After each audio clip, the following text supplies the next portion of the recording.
सभी भक्तों को राधे राधे।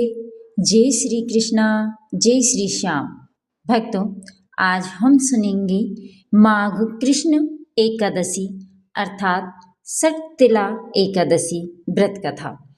एक समय दालव्य ऋषि ने पुलस्त ऋषि से पूछा कि हे महाराज, पृथ्वी लोक में मनुष्य ब्रह्म हत्या आदि महान पाप करते हैं, पराई धन की चोरी तथा दूसरे की उन्नति देखकर ईर्ष्या करते हैं, साथ ही अनेक प्रकार के व्यसनों में फंसे रहते हैं, फिर भी उनको नरक प्राप्त नहीं होता। इसका क्या कारण है? वे न जाने कौन सा दान पुण्य करते हैं जिससे उनके पाप नष्ट हो जाते हैं, और यह सब कृपा पूर्वक आप कहिए। पुलस्त मुनि कहने लगे कि हे महाभाग, आपने मुझसे अत्यंत गंभीर प्रश्न पूछा है।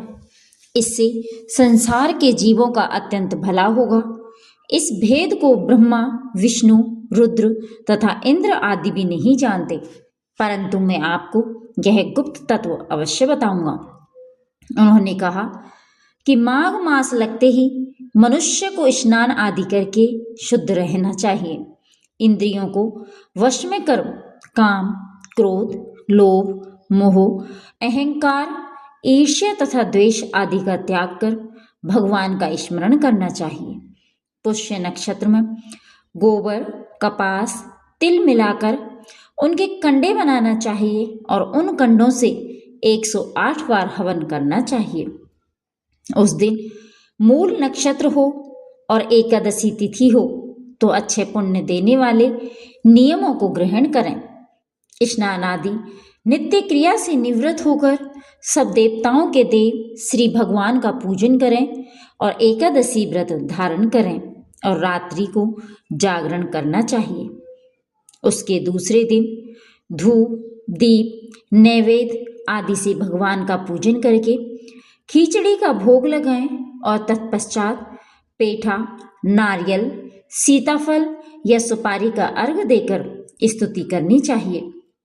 हे भगवान, आप दीनों को शरण देने वाले हैं, इस संसार सागर में फंसे हुए को उद्धार करने वाले हैं। हे पुंडरीकाक्ष, हे विश्वभावन, हे सुब्रह्मण्य, हे पूर्वज, हे जगतपते, आप लक्ष्मी जी सहित इस तुच्छ अर्घ को ग्रहण करें। इसके पश्चात जल से भरा कुंभ ब्राह्मण को दान करें तथा ब्राह्मण को श्यामा, गौ और तिल पात्र देना भी उत्तम है। तिल, स्नान और भोजन दोनों ही श्रेष्ठ हैं। इस प्रकार जो मनुष्य जितने तिलों का दान करता है उतने ही 1000 वर्ष स्वर्ग में वास करता है।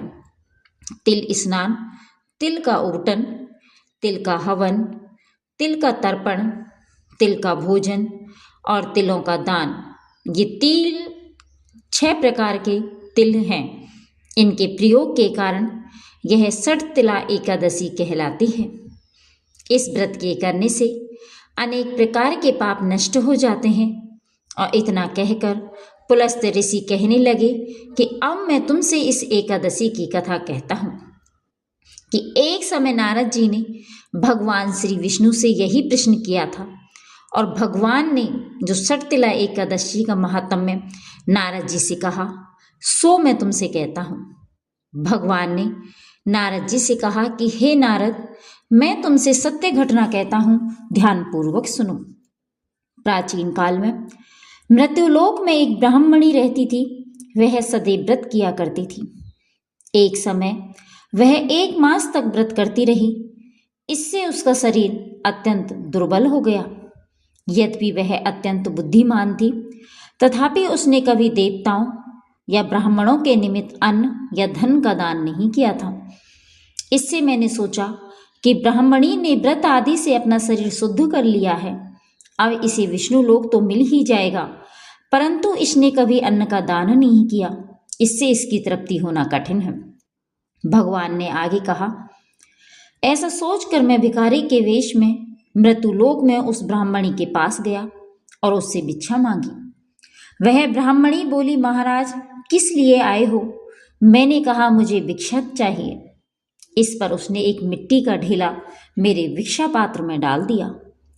मैं उसे लेकर स्वर्ग में लौट आया और कुछ समय बाद ब्राह्मणी भी शरीर त्याग कर स्वर्ग में आ गई और उस ब्राह्मणी को मिट्टी का दान करने से स्वर्ग में सुंदर महल मिला, परंतु उसने अपने घर को अन्न आदि सब सामग्रियों से शून्य पाया।